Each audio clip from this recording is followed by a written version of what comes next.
How is this? I just saw the chat. Why would we balance? Do this.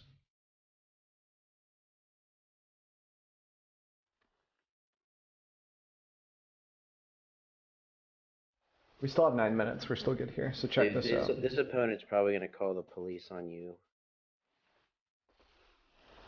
because like what you just did to him is criminal.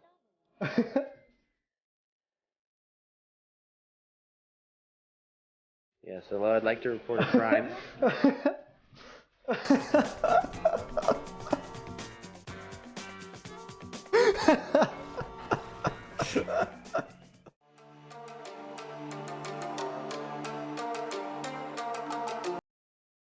Hey guys, Waifugate here. Today we'll be going over another deck guide. We'll be going over the list that I've been playing on ladder, which is Yorion Flicker. It's been a ton of fun so far. So you'll notice that there are 80 out of 80 cards here. Lots of cards. So the reason for that is Yorion requires your deck minimum to be 20 more than that. So we have to run 80 cards instead of 60. The hardest part about this, I would say, well, there are two hard parts. I would say that the first is trying to figure out how many lands you need. Usually I like 36 in a ramp and 33 in a non-ramp list if we have like, omens to kind of help fix our draws, etc. I like 33 for like maybe Jeskai. There's been a Jeskai Yorion list, which we'll be doing another deck guide on later, but getting back to this list. So we use Yorion to get value off of flickering planeswalkers to refresh their loyalty, stuff like Teferi 3, Narset. And then we also flicker in and out our Omen of the Seas and sometimes Birth of Meletis. Like it's a little uncommon, but it's nice to be able to filter through and get the planes out of the deck. Also lets us, most of our double symbols are double whites. Like not most of them, we've got Shatter the Skies and Elspeths. It's pretty easy, even, but it also lets us cast Yorion pretty easy. Anyway, those are minor details.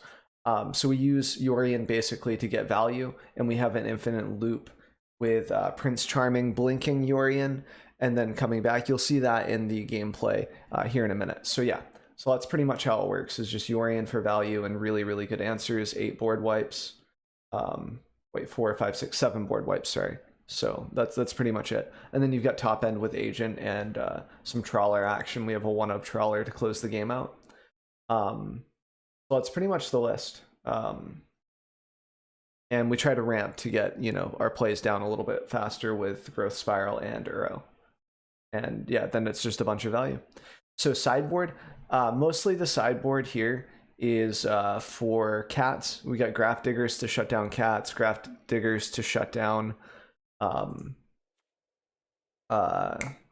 what's it called, Gyruda, because they can't enter the library. It also shuts down Winnetar. This is, I almost want this to be at 3, but I think 2 is good. I think 3 is probably more solid because we have an 80 card list. I don't know how to compensate for that because Yorion is also taking up a sideboard slot because he's we cast him from the sideboard once per game as long as we fulfill those conditions. Mystical Disputes for flash decks, other counter spell decks, Gyruda, etc. just shuts it down harder. Essence Scatter, same deal. You can also bring this in against aggro, but it's like, it just depends on how you want to field it. And then this is for red, this is for Sakdos, etc. Just anything that runs a lot of red or black creatures. Mono black is kind of making a comeback too with Luris. There's a lot to consider here. So the sideboard and Knight, I'm not so sure about. Like, she's really good against a lot of stuff, mainly red, because I was hitting a lot of red on ladder. So that's sort of what I have that set up for. So I would say that, so like good and bad matchups. So good, Gyruda, Bant, anything that kind of goes greedy. We can typically like counter one thing that they're doing and then sort of flash in Yorion, get a bunch of value, and then they don't really come back from that. We start agenting, taking all of their stuff, etc. I would say that anything that tries to go greedy, we have a good chance against it because we run greed plus counter spells, which I think is a better equation right now. And then what we've got here, so we've got aggro. Aggro is like hit or miss. We do run 7 sweepers, but we have an 80 card deck. There's a good chance that we don't see a sweeper. That's the downside of running 80 cards. The upside is that we don't have to make cuts because we have 80 cards. That's just a generalized thing. is that I love these lists because you get so many slots to put in main deck. You can have a lot of your sideboard cards in your main deck that you can also sideboard out for your actual sideboard. It's just a really nice feel. I love these decks. They're my favorite so far in the new set.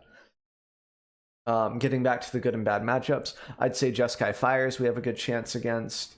Gyruda, if we just counter something, it's good.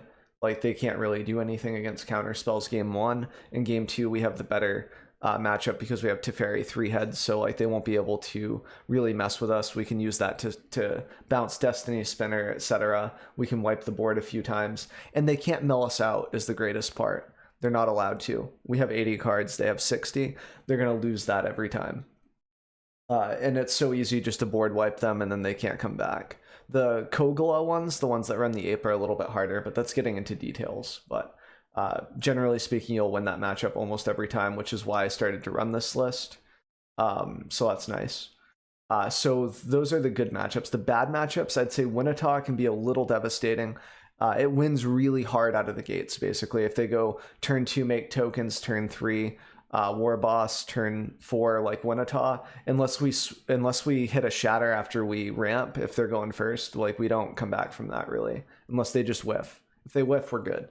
But that's like, that's on them, not on us. So I would say post sideboard, it's more even because we have Graph Diggers, we got Devout to hit War Boss, we've got Essence Scatters to counter the Winnata.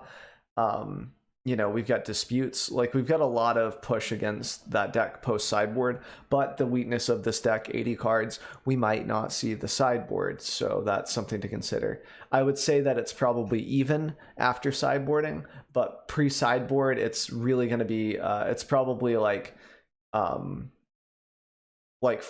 chance for us to win. It's not great. And then sideboard, maybe we get there. Sakdos, I think, is bad game 1 for the most part. We don't do a lot to interrupt their game plan from the graveyard with Luris and such. It depends on what they're running.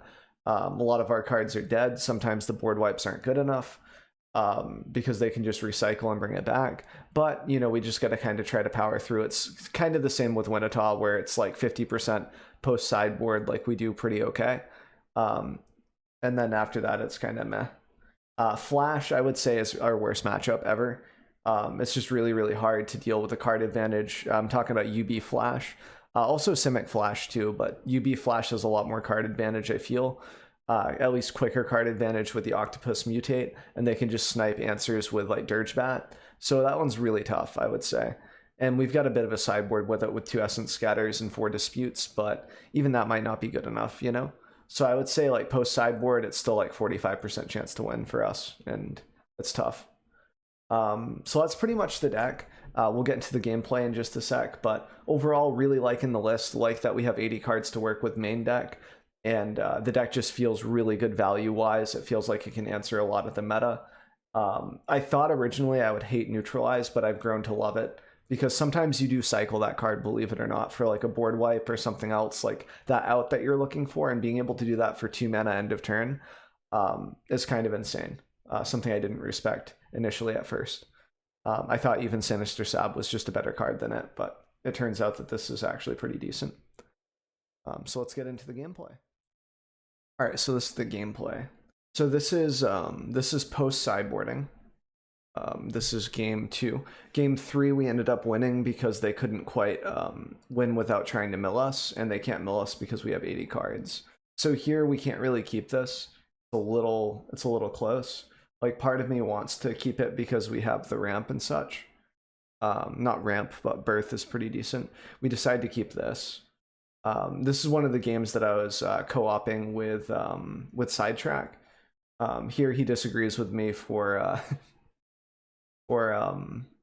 ending up like putting the forest back because we don't have to shock for forest, basically. So the opponent, I think, kept a 1-lander. No, they just played a land and then didn't do anything. They were holding up maybe a dispute or bluffing it, and it looks like it was a bluff since they don't do anything here. So this is sort of a stomp fest, but it sort of shows you how this deck performs versus Gyruda anyway.